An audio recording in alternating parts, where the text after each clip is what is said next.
The iPhone has a great camera, but that doesn't always translate into great video footage. So to up your video game, we've got a few basic tricks that'll work on just about any smartphone. In fact, to show you how great your video could look, we filmed this entire video on an iPhone. One of the first things to consider when shooting video is how to hold your phone. When you take photos, shooting between landscape or portrait is no big deal. But with video, it's a different story.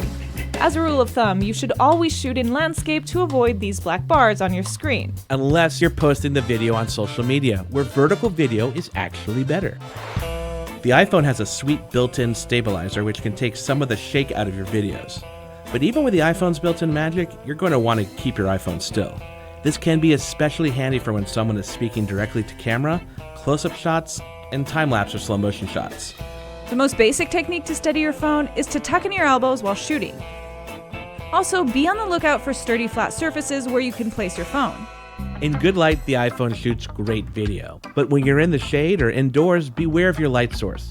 If there's a bright light behind your subject, you might get a nasty silhouette. To prevent this, turn your subject toward the light so it's not behind them. Once you have your subject in a good spot, you can fine-tune the brightness by adjusting the exposure. Tap on the spot where you want to focus and then slide the brightness icon up or down until your subject looks fabulous.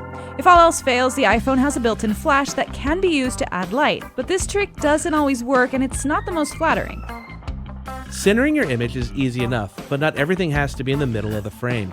In fact, lining up parts of your subject on thirds can make your compositions more interesting. This is called the rule of thirds.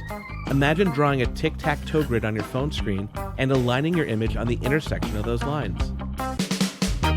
These are small changes that'll make a big difference when it comes to shooting video. And with a little practice, who knows, your video might be the next viral sensation.